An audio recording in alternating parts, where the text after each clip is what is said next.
So, what's your plan this Dussehra? Are you going to buy more gold? पागल है क्या? I'm thinking about booking profits and shopping hard for Diwali. Booking profits? और ऊपर जाएगा ना gold तो बाद में पछताएगी. चार्ट देखे क्या? अब यहाँ से गोल्ड एक ही डायरेक्शन में जाएगा. पता है ना कौन सा? पता है. ऊपर. Hey folks, see Rachana Ranade here and I welcome you all to the Dussehra special video. So first things first, wishing everyone a very happy Dussehra in a little bit advance.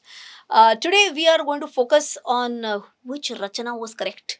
Because if you saw the pre-bumper of the video, I did it after a long time of course. But one Rachana was saying that it is the time to buy gold. One was saying that gold has rallied like anything and now this is the right time to sell gold and enjoy some profits.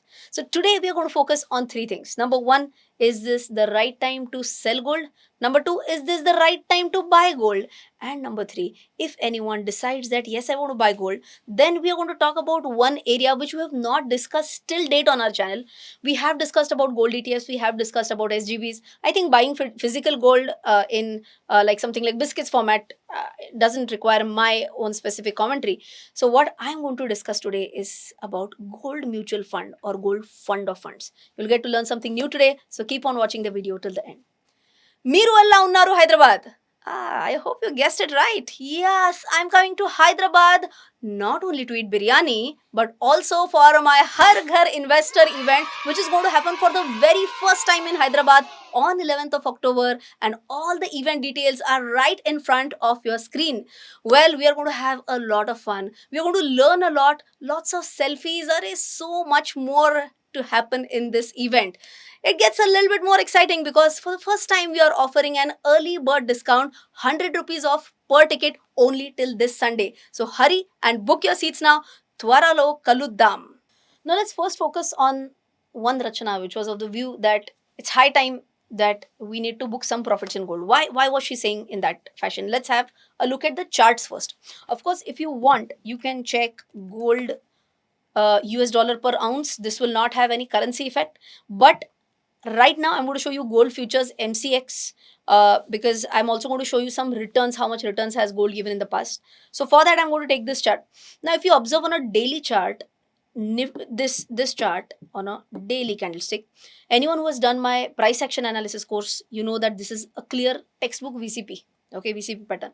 And as per this pattern, whatever targets were to be reached, all targets have been met for gold. Now, with all these targets being met, and with a super sharp rally, look at this rally from 20th August. I'm shooting this on 1st of October. It's almost a 20% rally in 30 trading days. This is a crazy rally. So could there be some cool off which is expected? Ideally, yes. Now if I take you to the monthly candlestick, okay, I'm going to first show you this is some sort of consolidation that we had seen, a breakout. So let's even start from March 23, or even if I were to say chalo March 23, then there is some sort of movement, and from here October 23. Why October 23? We are in on first, today I'm shooting 1st October 25. So last 2 years basically. Last 2 years, if you see from this point, lowest point till where we are today, in 2 years, gold has given a massive return of almost, I showed you right now, almost what, 105%. If I were to show you again, from this lowest point, something is wrong, one second, from this lowest point to this highest point, almost 105%, right? So we have to now try and gauge what has happened in the past, and based on that, could we expect some correction? So what I'm going to do is we will see some patterns that we have seen in the past. See, I have put on RSI right now. RSI basically shows whether any commodity or any security is overheated or not. And for that, if you have done my technical analysis course, you would already know this. If RSI is above 80, I'll say it's in an overbought zone. Okay.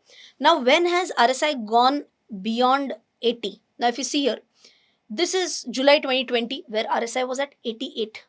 And from here, RSI just came down and down. This was the lowest point in March 21. So this is what? July 20 to March 21 roughly. This is what? 8 to 9 months. And in that span, gold saw a correction of almost 18 to 19%. Okay. So was it a sharp correction? Answer is yes. Any other time when gold has gone above 80? Yes, you can see here 80.61 May.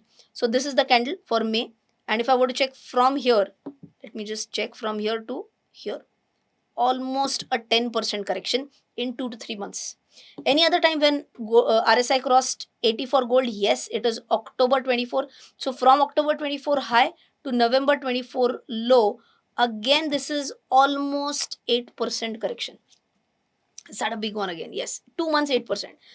And what is the RSI right now for gold? If you see here, this is where we have started the candle today, and RSI is at 93. Is this a super crazy level? Answer is obviously yes. So it's a clear indication that yes, RSI is definitely heated. It is in the overbought zone. So could we expect some sort of correction? Answer is yes. Now, fortunately, unfortunately, whatever, we are in the festive season right now. So the demand can spike up during Dussehra. The demand can spike up during Diwali. We have wedding season coming up. So, there is a clash right now between the demand and supply. But if you are talking purely based on technical analysis, yes, it is in the overheated zone, and there are chances that in the short term there could be some sort of cool off. Okay, so that's the take on technical analysis for gold. Well, like I told you right now, I'm just going to show you a table where we'll talk about gold returns over the last 10 years. Well, gold futures got listed on MCX somewhere around 2015, and that is the reason why I have taken the entire data from gold MCX. Gold futures, which is listed on MCX basically. As I mentioned, right, you can always take US dollar to ounce as well for your own analysis.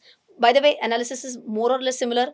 Whatever is the currency depreciation, around 2 to 3% every year, that will be an added return for gold. Okay, now let's understand year on year what return has gold given. If you can see on the screen right now, 2015, by the way, these rates are as at 30th September. Okay, as at 30th September 2015, gold futures traded on MCX at 26,083.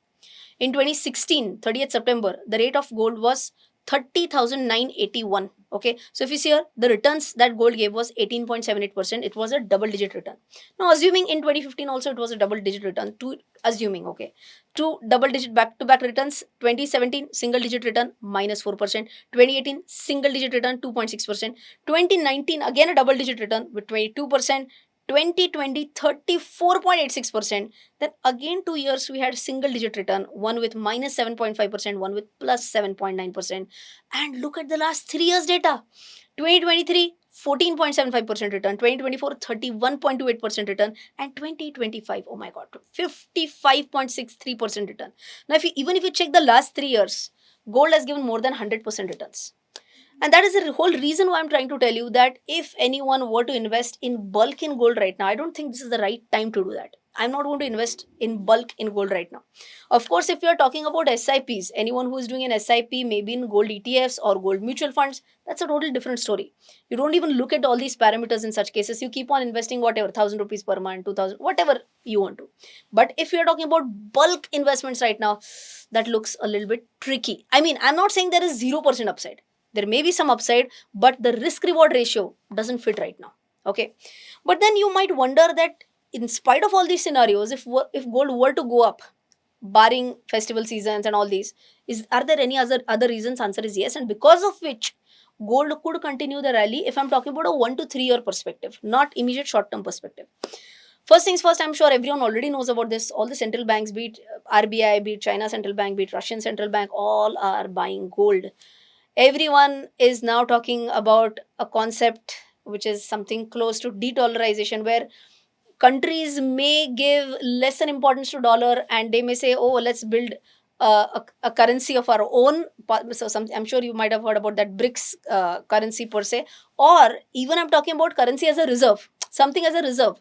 Instead of having dollars as a reserve, there will be many of the central banks are saying we'll keep gold as a reserve, as in addition, as a superior asset class as compared to dollar. So all over the world there are a lot of countries who are building their gold reserves. That is point number one. The demand is high, price will rise. Point number two is expectations of rate cut. Whenever there will be rate cuts, of course dollar is going to weaken, with this priority for metals like, of course, gold or silver also. In that case, the demand shifts. If demand is higher, price will be higher. So that could be the second reason.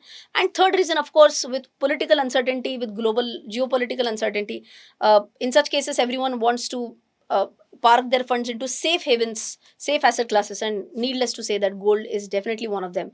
And that is the reason why demand could further climb in the medium term. So, all in all, let me just wrap this entire section. If I'm talking about short term, ideally pullback expected, but if you're talking about a medium term, maybe 1 to 3 years or maybe slightly longer than that, the rally still can continue.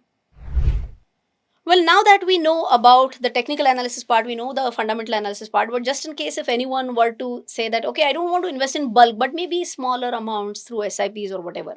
Of course, you have an option of investing through ETFs, always a simpler option. But if someone were to do SIPs in gold mutual fund, then how do we analyze that? So today I'm going to tell you 5 parameters that you can use to analyze.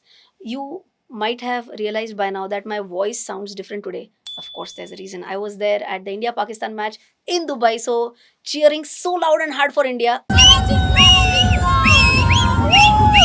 I almost lost my voice. So, anyways, let's now try to shine not through the voice but through the mutual funds. So, for that, I'm going to take you to screener in Tickete and I'm going to say mutual funds and start screening. Now, if you see here, I'm going to click on commodities and here we have two options gold, silver. I'm just going to click on gold and now let us see for gold. What criterias? As I told you, 5 criterias. First things first, AUM. Of course, if you have done my course on magic of mutual funds, you know the criterias. Higher the better for AUM. So let's remember these names: SBI, HDFC, Nippon, Kotak, and ICICI. ICICI Pru. All these 5 have the highest AUM. So higher the better. Okay. Now let's try to see for CAGR. Again, CAGR 3 years I'm taking. Again, the reason is, again, the criteria is higher the better. If you see here, this is massively higher because this is not pure play gold ETFs. Oh, by the way, whenever you are wanting to invest in gold mutual funds, what happens? Please understand. Important point, 30 seconds, 45 seconds. If you're investing in gold mutual funds, where does the overall fund manager, where does he or she park the funds? Not directly in gold. That fund manager would park the fund in gold ETFs. Simple. So gold mutual fund will have ETF units in their portfolio. But if you were to buy gold ETFs directly, where will the money be parked? That money will be parked directly in gold.